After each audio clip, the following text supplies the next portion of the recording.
What's going on, friends and fans? This week, we're focusing on the psychology of subject lines. I'm going to bet you, friends, this is probably going to end up being one of my most popular videos that I've ever produced because I'm getting 35 to 40% open rates, 25 to 30% reply rates, and from my perspective, that's just absolutely unheard of. All right, so let's dig in.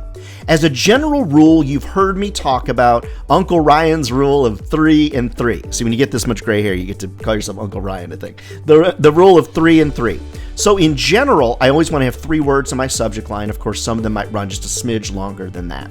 3 sentences in my email.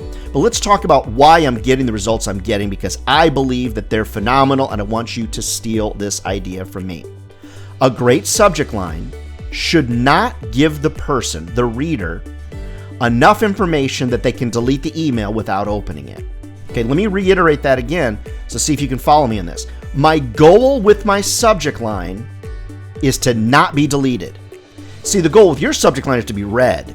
The goal of my subject line is I don't want to be deleted. I do want someone to read it, but I want them to not delete it first. So a subject line like this, as an example in my media sales business, a subject line like holiday gift guide coming up. Are you in? ? Okay, first of all, it's way too long. Secondly, though, it's asking a question that somebody can answer.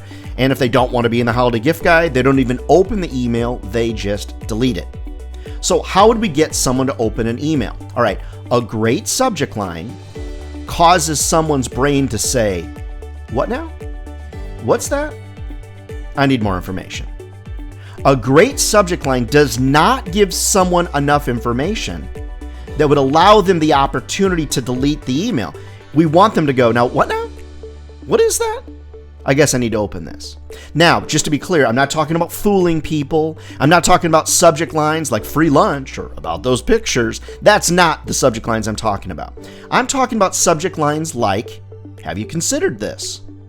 Would you consider this? ? Your advice on this? ? Your thoughts on this? ? Your thoughts? ? Your advice? ? It causes somebody's brain to go, what now? What do you need my advice on? What are these you need my thoughts on what?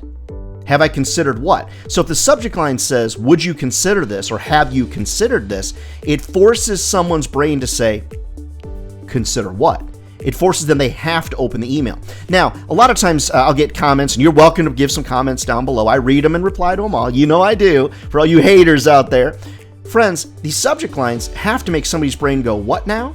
Because if they don't, you're giving them enough information to delete the email without having to actually look at the email.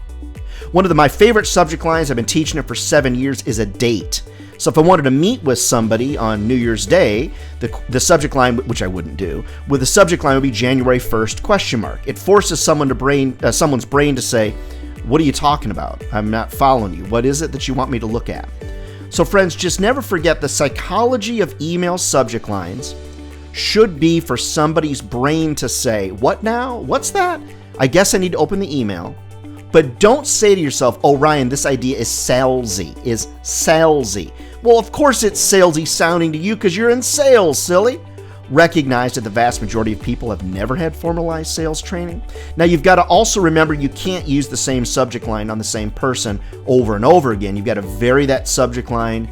Don't just be resending the same email. New subject lines, new content in the emails, and try to be exceedingly relevant in all that you do. But I'm going to tell you right now, if you'll follow my advice on these subject lines, you'll use questions to trigger somebody's brain to open that email, you'll almost always get further faster. Now, you've heard me say 1,000 times, hey, if you're trying to work smarter and not harder, you're going to have tough luck. You've got to be really smart and work really hard. Friends, this is one of the tips that will actually save you time. It does help you work smarter, but you probably should work harder as well. Love to train you, love to coach you, coach your sales teams, motivate you at your national sales conference. Reach out to me over at ryandohrn.com. And don't forget, however you watch or listen, subscribe down below to make sure you don't miss any of those valuable updates. All right, friends, never forget, if the job was easy, everybody would be doing it, and they're not. We're not crazy. It's a great career. It'll feed your family for a lifetime. Get out there and work on that psychology of your subject lines. We'll see you next week.